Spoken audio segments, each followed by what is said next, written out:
ಇಲ್ಲಿ ಅರ್ಜಿ ಬರೋದು ಏನಿಲ್ಲ. ಬರ ಪರಿಹಾರನ ಮಂಡ್ಯದಲ್ಲಿ 50,000 ಕೊಡಬೇಕು ಹೋಗ್ತಾ ಇದ್ದೀನಿ. ಈಗ ಮಂಡ್ಯದಲ್ಲಿ ಭೇಟಿ ಮಾಡಿ, ಚಾಮರಾಜನಗರದಲ್ಲಿ ನಮ್ಮ ಈ ಭಾಗದಲ್ಲಿ ಎಲ್ಲರೂ ಭೇಟಿ ಮಾಡಬೇಕು ಹೋಗ್ತಾ ಇದ್ದೀನಿ.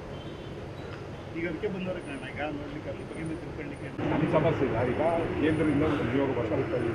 ರಾಜ್ಯ ಸರ್ಕಾರ ಸರಿಯಾದ ರೀತಿಯಲ್ಲಿ ಸ್ಪಂದನೆ ಮಾಡ್ತಾರೆ ಅಂತೇಳಿ ಬರ ಘೋಷಣೆ ಮಾಡಬೇಕು. ರೈತರು ಸರ್ಕಾರ ಏನು ಬರ ಅಂತ ಘೋಷಣೆ ಮಾಡಬೇಕು. ಅದಾದ್ಮೇಲೆ ಕೇಂದ್ರ ಸರ್ಕಾರ ಬರ ಘೋಷಣೆ ಮಾಡೋಕ್ಕೆ ಹಿಂದೆ ಮುಂದೆ. ಅದಕ್ಕೆ ನಾವೀಗ ನೀವು ವಿರೋಧ ಪಕ್ಷದಲ್ಲಿ ಈಗ ನಮಗೆ ಇವತ್ತು ಅದೇ ಪ್ರೆಸ್ ಮೀಟ್ ಮಾಡಿದ್ದಾನೆ. ಈಗ ಬರ ಅಂತ ಘೋಷಣೆ ಮಾಡಲಿಕ್ಕೋಸ್ಕರವಾಗಿ ಜಿಲ್ಲೆಯಲ್ಲಿ ಸಾಕಷ್ಟು ಸಮಸ್ಯೆ ಇದೆ. ಬೇರೆ ಬೆಳೆ ಕಷ್ಟ ಇಲ್ಲ. ನಮಗೆ ಬರಬೇಕಾದ ಸರ್ಕಾರ ಘೋಷಣೆ ಮಾಡಿ ಹಳೆ ಗೊತ್ತಾಯಿಲ್ಲ. ಈ ಘೋಷಣೆ ಸಾಲ ಮನ್ನಾ ಆಗಬೇಕು ಅಂತಕ್ಕಂಥ ಗೊತ್ತಾಯಿಲ್ಲ. ನಾವು ಮೊನ್ನೆ ಮಂಡ್ಯದಲ್ಲಿ ನೋಡಬೇಕು, ಪತ್ರಿಕೆಯಲ್ಲಿ ಹೇಳಿದ್ವಿ, ಸಂತೋಷ ಆಯಿತು. 50,000 ರೂಪಾಯಿ ಪ್ರತಿ ಎಕರೆ ಘೋಷಣೆ ಆಗಬೇಕು. ಬಟ್ ಹೇಳಿಕೆಯಾಗಿ ಉಳಿಬಾರ್ದು. ಸರ್ಕಾರದ ಒತ್ತಡದಲ್ಲಿ ಯಾವ ಮಟ್ಟದಲ್ಲಿ ಅದನ್ನು ಹೋರಾಟ ಮಾಡ್ತಿದ್ದಾರೆ. ಈಗ ಲೋಕಸಭಾ ಸದಸ್ಯರುಗಳಿದ್ದಾರೆ, ಯಾವ ಮಟ್ಟದಲ್ಲಿ ಫೈಟ್ ಮಾಡ್ತಿದ್ದಾರೆ. ಈ ಲೋಕಸಭಾ ಸದಸ್ಯರುಗಳು ಕೇಂದ್ರ ರಾಜ್ಯ ಸರ್ಕಾರ ವಿಫಲವಾಯಿತು ಅಂದರೆ ಕೇಂದ್ರ ಸರ್ಕಾರದಲ್ಲಿ ಅವರನ್ನು ಒತ್ತಡ ಮಾಡಬೇಕು. ನಿಮ್ಗೇನು ಅನಿಸ್ತದೆ? ರಾಜ್ಯ ಸರ್ಕಾರ ಬರ ಘೋಷಣೆ ನಮಗೆ ಕೇಂದ್ರ ಸರ್ಕಾರ ಬರೋದು ಸಾಧ್ಯನಾ? ಸಾಧ್ಯವಲ್ಲ. ಕಾನೂನು ಪ್ರಕಾರ ಎರಡೂ ರೀತಿಯಲ್ಲೂ ಕೂಡ ಆಡಳಿತ ಮತ್ತು ವಿರೋಧ ಪಕ್ಷ ಎರಡೂ ನಮಗೆ ಈಗ ಸರಿಯಾದ ರೀತಿಯಲ್ಲಿ ನೀವು ಕೌಂಟರ್ ಮಾಡ್ತಾ ಇಲ್ಲ. ವಿರೋಧ ಪಕ್ಷ ಸರಿಯಾಗಿ ಸರಿ ಮಾಡಬೇಕಲ್ಲ. ನೀವು ನಾವು ಅದಕ್ಕೆ ನಾವಿದ್ದಾಗ ಸ್ಟ್ರೈಕ್ಗಳು ಜಾಸ್ತಿ. ಮಹೇಶ್ ಅವರು ಕಾಂಗ್ರೆಸ್ ಬಂದ್ರೆ ಸ್ಟ್ರೈಕ್ ಇಲ್ಲ. ನಾವು ಯಾವುದೇ ಕಾರಣಕ್ಕೂ ವಿರೋಧ ಪಕ್ಷ ಸತ್ತೋಗೋದಕ್ಕೂ ಹೋಗ್ತೀವಿ.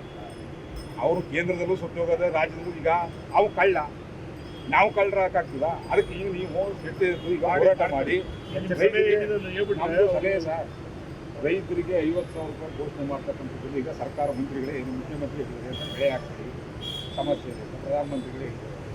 ಅದಕ್ಕೆ ನೀವು ಈಗ ಪೂರಕವಾಗಿ ಮುಂದೆ ಕರೀತಕ್ಕಂಥ ಸೆಷನ್ ಆಗ್ಬೋದು, ಈಗ ಹೋರಾಟದಲ್ಲಿ ಆಗ್ಬೋದು, ಹೆಚ್ಚಿನ ಮಟ್ಟದಲ್ಲಿ ಹೋರಾಟ ಮಾಡಿ ರೈತರಿಗೆ ಪರಿಹಾರ ಕೊಡ್ತೀವಿ. ನೀವು ಯಾವುದೋ ಧರ್ಮ ಜಾತಿ ವಿಚಾರ ಮಾತಾಡಿದ್ರೆ ನಮ್ಮ ಸಮಸ್ಯೆ ಬಗೆಹರಿಲ್ಲ. ಅದು ಹೊಟ್ಟೆಗೆ ಅನ್ನ ಬರಲ್ಲ. ಹೇಳಿದ್ರೆ ಅದಷ್ಟು ಅಲ್ಲ ಮಾತಾಡಿದ್ರೆ ಅವ್ರಿಗೆ ಹೇಳ್ತೀನಿ. ಈಗ ಒಂದು ಕೈಯಿಂದ ಚಪ್ಪಾಳೆ ಆಗ್ತದೆ. ನಾವು ನಿಮ್ಮ ಜೊತೆ ಇರ್ತಾರೆ. ಒಂದು ನಿಮಿಷ ಅಸೆಂಬ್ಲಿಯಲ್ಲಿ ಹಾವು ಅಂತ ಕೂಗಾಗ್ಬಿಟ್ರೆ ಆಗೋದಂಥ ಕೆಲಸ. ಇಲ್ಲಿ ಬೆಂಕಿ ಹಚ್ಚಬೇಕು ಅಂತ, ಬೆಂಕಿ ಹಚ್ಚಬೇಕು ಅಂದರೆ ಇಲ್ಲಿ ಜನ ಎದ್ದೇಳ್ಬೇಕು, ರೈತರು ಎದ್ದೇಳ್ಬೇಕು. ಹಂಗಂದ್ಬಿಟ್ಟು ಬೆಂಕಿ ಹಂಚರಿ ಅಂತಂದ್ರೆ ಅದಲ್ಲ. ಜನ ಎದ್ದೇಳ್ಬೇಕು. ಜನ ಎದ್ದು ಆಗ್ತಾ ಇದೆಯಪ್ಪ ಅಂದ್ರೆ ನಾವು ಅಸೆಂಬ್ಲಿಯಲ್ಲಿ ಬಿಟ್ಟಿದ್ರೆ ಗ್ಯಾರಂಟಿ ಸಕ್ಸಸ್ ಆಗ್ತದೆ. ಇಲ್ಲ ಅಲ್ಲೇ ನಾವು ಮಾತಾಡಿದ್ರೆ ಇಲ್ಲಿ ಅಷ್ಟು ಎಫೆಕ್ಟ್ ಆಗಲ್ಲ. ನಮ್ಗೆ ಎರಡೂ ಕಡೆ. ನಮ್ಗೆ ಚಾಮರಾಜನಗರ ಮುಂದೆ ಬರೋದು ಯಾವಾಗ ನಾವು ಮಾಡ್ತೀವಿ.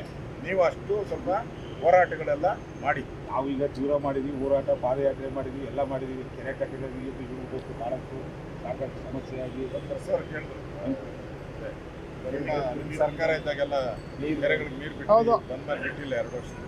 3 ವರ್ಷ ಸರ್. ಅದಕ್ಕೆ ಏನಪ್ಪಾ ಅಂತ ಹೇಳಿದ್ರೆ ಒಟ್ಟಾರೆ ಸರ್ ನೀವು ಲೋಕಸಭಾ ಸದಸ್ಯರು ಕೂಡ ಆಕ್ಟಿವ್ ಆಗುತ್ತೆ. ಈಗ ಏನಾಗ್ತದೆ ಒಂದು ವಿಚಾರದಲ್ಲಿ ಇಲ್ಲಿಲ್ಲ ಬಿಡಿ, ಸರ್.